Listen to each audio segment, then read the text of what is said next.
तो अपन ये केस देखते हैं। एक पार्टिकल है, पार्टिकल P, वो सर्कुलर मोशन कर रहा है और इसकी एंगुलर वेलोसिटी कांस्टेंट है, ओमेगा जो है वो कांस्टेंट है।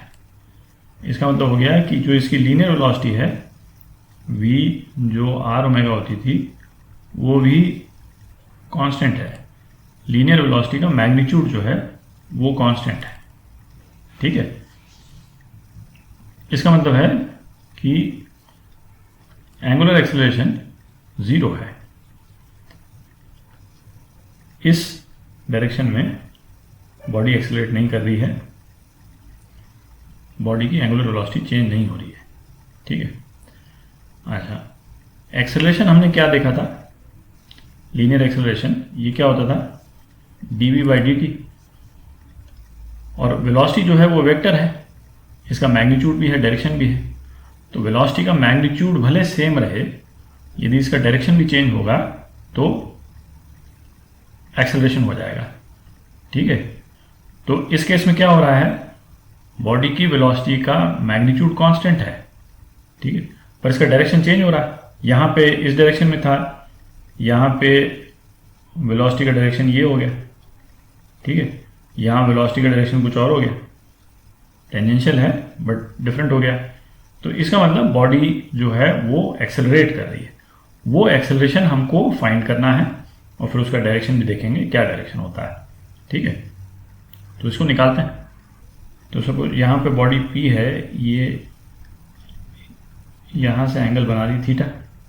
ठीक है, तो ये एंगल भी थीटा हो गया और ये एंगल भी थीटा हो गया। ठीक है, दिख रहा है? अच्छा, बॉडी की वेलोसिटी का मैग्नीट्यूड जो है वो v है ना? तो इस वेलोसिटी को यदि हम रिजॉल्व कर दें तो बॉडी की वेलोसिटी पॉजिटिव y डायरेक्शन में v cos थीटा है और नेगेटिव x डायरेक्शन में v sin थीटा है। ये तो दिख रहा है। तो बॉडी की वेलोसिटी को वेक्टर फॉर्म में हम लिख सकते हैं, v is equal to minus v sin theta i plus v cos theta j। ठीक है, अब जो है वो सपोज बॉडी का जो ये पोजीशन है कि नहीं, इसके दो कंपोनेंट हैं, ये तो y है और ये x कंपोनेंट है। अच्छा, सपोज सर्कल का रेडियस जो है वो r है। ठीक है, तो साइन थीटा और कॉस थीटा को हम x, y और r के फॉर्म में लिख सकते हैं। ठीक है, वो लिख लेते हैं। तो इसको क्या लिखें? माइनस v साइन थीटा क्या हुआ? y by r i plus v x by r j। ठीक है, एक चीज पहले देख लें इसको। जैसे ये जो वेलोसिटी वेक्टर जो अपन लिखा है basically v x component i plus v y component j, यही लिखा है, और x और y कॉम्पोनेंट को अपन ने यहाँ पर डाल दिया है। ठीक है, अच्छा, अब इसको हम डिफरेंशिएट कर दें तो एक्सेलरेशन आ जाएगा, है कि नहीं? इस इक्वेशन को डिफरेंशिएट कर देते हैं। एक्सेलरेशन क्या होता था? dv/dt। ठीक है, इसको डिफरेंशिएट कर देते हैं तो minus v by are dy/dt। dy/dt क्या हुआ? v y i plus v by r dx/dt क्या हुआ? x के डायरेक्शन में। ठीक है, j। अच्छा, तो vy कितना था? vy था v cos थीटा। ठीक है, vy जो था वो v cos थीटा था, तो ये क्या हो गया? Minus v by r v cos theta i plus v by r minus v sine theta j। v sine minus v sine theta vx क्या है? यही है जो अपन ने लिखा है, ये vx है और ये vy है। ठीक है, vx vy वही वेक्टर फॉर्म में लिखा था अपन ने। ठीक है, यहां से देख करके तो ये कितना हो गया, ये हो गया minus v square by r, इसको ब्रैकेट में देते हैं, कॉस थीटा आई प्लस साइन थीटा जे। ठीक है, तो ये हो गया एक्सेलरेशन। तो ये इस एक्सेलरेशन का मैग्नीट्यूड जो है वो क्या हुआ, ये जो वेक्टर है इस वेक्टर का तो मैग्नीट्यूड 1 हुआ है ना, cos square theta plus sine square theta, है कि नहीं, ये तो यूनिट वेक्टर है। तो एक्सेलरेशन का वेक्टर का मैग्नीट्यूड कितना हुआ, वी स्क्वायर बाय आर। ठीक है, और इसका डायरेक्शन क्या हुआ, यदि p का पोजीशन वेक्टर अपन लेते हैं, p का पोजीशन वेक्टर आर पी, क्या लिखेंगे, आर कॉस थीटा आई plus R sine theta J, यही लिखेंगे, ये पोजीशन वेक्टर है आर का। तो ये एक्सेलरेशन का जो डायरेक्शन है कॉस थीटा आई प्लस साइन थीटा जे, तो बिल्कुल एग्जैक्टली सेम है, एक्सेप्ट कि बाहर माइनस लगा हुआ है। इसका मतलब ए का डायरेक्शन आर के डायरेक्शन का एग्जैक्टली अपोजिट है। ठीक है, इसको मैं ग्रीन में बना देता हूं, ये थोड़ा सा काफ़ी चीज़ें हो गई इस डायग्राम में, बट एग्जैक्टली अपोजिट डायरेक्शन में ये है एरो, है कि नहीं, ये है ए का डायरेक्शन। तो ए का डायरेक्शन रेडियली इनवर्ड पॉइंट करता है और उसका मैग्नीट्यूड जो है वो ये है। ठीक है, ये इंपॉर्टेंट रिजल्ट है, रेडियली इनवर्ड जो है वो ए का एक्सेलरेशन पॉइंट करता है। तो इस एक्सेलरेशन को रेडियल एक्सेलरेशन बोलते हैं, इसीलिए क्यों, क्योंकि ये रेडियली इनवर्ड पॉइंट करके सेंटर की तरफ पॉइंट कर रहा है। ठीक है, तो इसको मैं यहां लिख देता हूं, फिर उसको खाली करके अपन डिस्कस करेंगे। रेडियल एक्सेलरेशन जो है इसका magnitude v square by r है।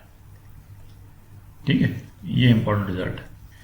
अब इसको खाली कर लेते हैं और फिर जो दो तरह के एक्सेलरेशन जो अपन ने अभी देखे, टेंजेंशियल एक्सेलरेशन और रेडियल एक्सेलरेशन, उन दोनों को डिस्कस करते हैं।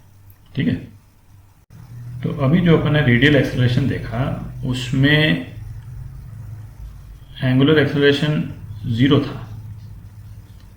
ठीक है, और इसका मतलब क्या था, ये ओमेगा जो है वो कांस्टेंट था, ओमेगा वाज कांस्टेंट, और वेलोसिटी का मैग्नीट्यूड जो था वो भी कांस्टेंट था।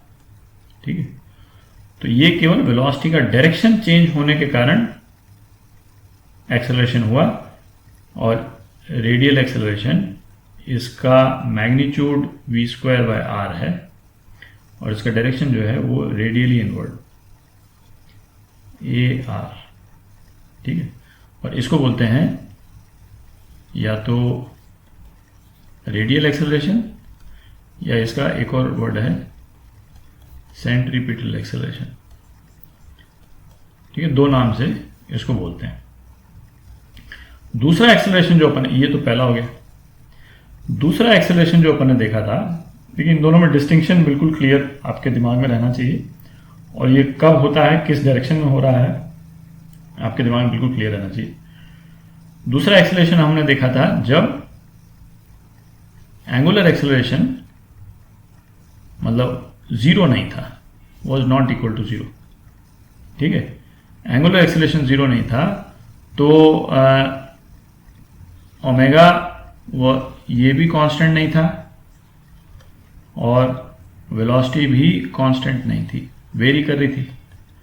ठीक है, तो यदि angular acceleration suppose greater than 0 है, इसका मतलब एंगुलर वेलोसिटी बढ़ रही है, जिस रेट से ये घूम रहा है तो पहले धीरे घूमेगा फिर बढ़ती जाएगी, है कि नहीं।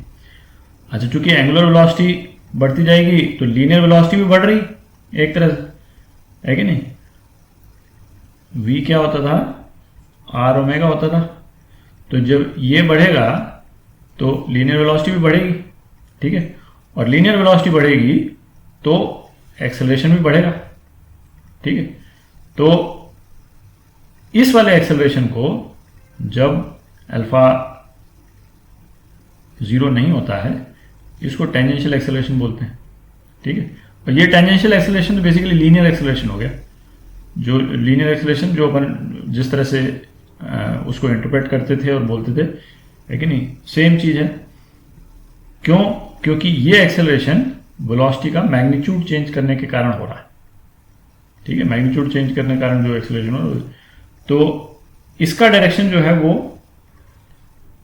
टेंजेंशियल होता है ए टी, है ना। ये ब्लू वाला तो मैंने वेलोसिटी वाला बनाया था, इसलिए उसको नहीं यूज किया। ए टी है ना, टेंजेंशियल एक्सेलरेशन। तो यदि किसी बॉडी में दोनों हैं, मतलब बॉडी सर्कुलर मोशन तो कर ही रही है, तो सर्कुलर मोशन तो करते ही रेडियल एक्सेलरेशन तो आ ही जाएगा बॉडी का, है कि नहीं। टेंजेंशियल एक्सेलरेशन हो चाहे नहीं हो, सर्कुलर मोशन करते ही रेडियल एक्सेलरेशन तो आ ही जाएगा बॉडी का, जो कि v²/r होगा। और यदि बॉडी एंगुलर एक्सेलरेशन भी कर रही है, तो एक टेंजेंशियल एक्सेलरेशन का कंपोनेंट भी आ जाएगा जो इस डायरेक्शन में होगा।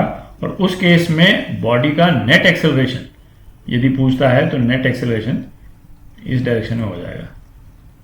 ठीक है, इस पे एग्जाम्पल करेंगे, प्रॉब्लम्स करेंगे, तो उससे और क्लियर हो जाएगा। पर ये कॉन्सेप्ट है रेडियल और टेंजेंशियल एक्सेलरेशन का। ठीक है, अच्छा, और ये टेंजेंशियल एक्सेलरेशन क्या होता था? R alpha. ठीक है, तो ये इसका मैग्नीट्यूड होता था और डायरेक्शन जो है वो टेंजेंट होता था।